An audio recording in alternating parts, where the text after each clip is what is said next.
People are going to be tracked from the cradle to the grave with microchip implants that digitally store everything there is to know about them, including their finances and their ability to make transactions. That's why I tend to think that the microchip might be the mark of the beast. It says no one can buy or sell unless they have the mark. People all over the world are doing experimental microchipping. Not to mention what's happening now with ID 2020. We're also moving towards a cashless society with every day that passes. This pandemic is carrying multiple agendas forward. The push for centralized control of information, which is censorship and narrative control.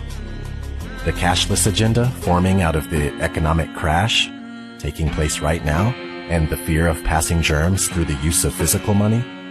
Martial law quarantines, mandatory vaccination, and digital identification via microchipping.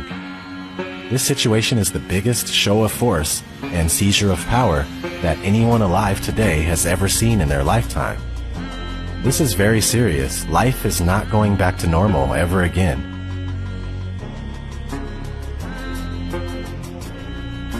It truly is the end of the world as we know it. We need to take a stand.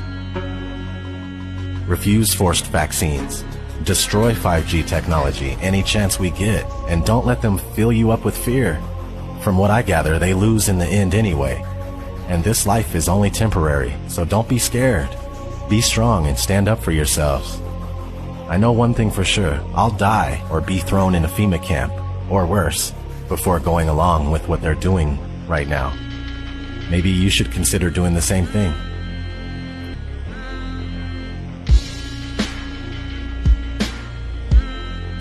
So this is where the microchip implant story begins. You will be chipped, it's just a matter of time. A small firm recently embedded microchips in their employees as a way to bypass company badges and corporate logons and to get attention for their cafeteria kiosks, which are available on a cashless payment plan like Apple Pay. The latest office innovation is a microchip implanted in the skin and designed to replace the traditional keypad for opening doors, using the copier, even buying food in the cafeteria. Employees at a vending company are going from the assembly line to front of the pack to get microchipped. Do you think this is the future? It is the future, and we look at this as being responsible. The implant, which has been FDA approved, is the size of a grain of rice and is injected under the skin between the thumb and index finger by a licensed piercer. I think it's the wave of the future that we'll all have implanted chips that have our medical records. So you would do it? Sure. Okay. You're carrying around a phone anyway. This is a microchipping party. Hannah's getting an electronic chip implanted into her hand.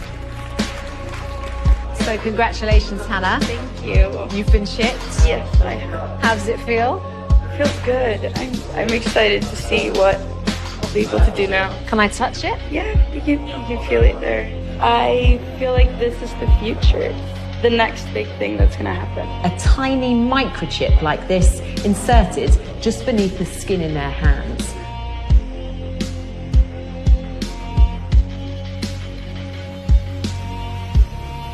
This technology will, one day, change the way we live.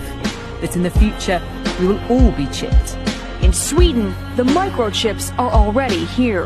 The microchip implants use the same technology that's in contactless credit cards, which have made cash pretty much obsolete in Sweden. No cash.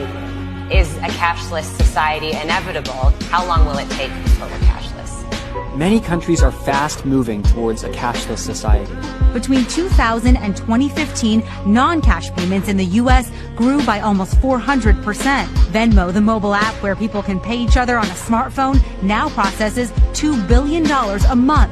This year, Apple added similar payment capabilities in iMessage. These free services are so popular, 30 major banks recently launched a competing product called Zelle.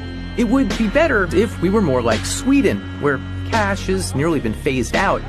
And the U.S. will get there too in another 5 or 10 years. There's no question that cash, is in its last era. China's cashless revolution has happened in just 3 years. In order to avoid the risk of transmission through physical handling of money, we encourage the use of cashless transactions, such as mobile money, M-Pesa and otherwise, and credit cards. Well, health experts say the coronavirus can live on surfaces like cash for up to 10 days. That has many people worried about shopping and other everyday tasks. The standard narrative in society is that cashlessness, quote-unquote cashlessness, is a sort of organic process just percolating from the bottom up. Ordinary individual people who are just sort of making these organic decisions to switch to this other thing, right? Now this is pure, if you want to, like this is a pure, to put it crudely, capitalist ideology, corporate capitalist ideology, where essentially you always want to focus attention on the small person in society, quote unquote, the consumer. All right, the sort of like random person who wanders around in markets, who apparently controls what's going on in the world. All right. Of course, if you actually go and ask any person in society, how much agency do you believe that you had in the emergence of this technology? Almost nobody believes they had anything to do with the emergence of the technology. All right. What actually happens is that large-scale institutions push the stuff onto you for various commercial reasons and various other reasons. And the large-scale institutions love to disguise themselves and just never talk about themselves as if they're just not there. All right. So the story about the war on cash is a bunch of us who are trying to say, actually, over the last few decades, large-scale institutions, banks, payments companies, governments have all been actively eroding the cash system to slowly make it more and more likely that you're going to quote-unquote choose to go to the digital systems. Okay. Now you might believe that you're choosing this, but actually the whole environment is being structured in a way that makes you more and more likely to do it. The biblical entry point for any discussion of the one world economic system, a cashless society, an end-time prophecy, is Revelation 13:16 to 18. He causes all, the small and the great, the rich and the poor, and the freemen and the slaves, to be given a mark on their right hand or on their forehead. And he provides that no one should be able to buy or to sell except the one who has the mark, either the name of the beast or the number of his name. Here is wisdom. Let him who has understanding calculate the number of the beast. For the number is that of a man, and his number is 666. The Bible clearly links the global mark of the beast system with the emergence of a cashless society. One world government, a new global economy ruled by one man is coming. The banking overlord is coming. And he'll have a solution that everyone will indeed, quote, bow down to, end quote, and he's called Antichrist. And he will have his mark. He will do this for increased control of commerce. It will be perfect and complete control. His economic policy is very simple. Take my mark and worship me or starve. No mark, no merchandise. No seal, no sale. So if you want to function in this new economy under this coming world leader, you have to take the mark. I just want to live and dream, but nothing is as what it seems. And baby, it's making me crazy. I just want to fight and scream. There's nothing left for me to say. Feel shot to defeat the day. I know that I can control it, so it doesn't have to be this way.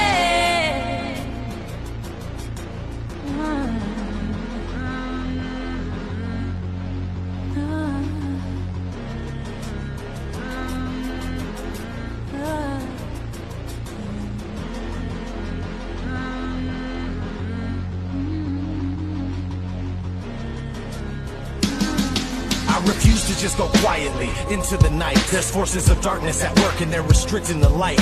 I'm so fed up with the lies, they tell us this isn't right. It's ODD TV, you best believe I'll get up and fight. This is my plight, I'll never let you cowards get the best of me. Took the red pill, now it's time to fulfill my destiny. Living like I'm Neo, dipping from my P.O.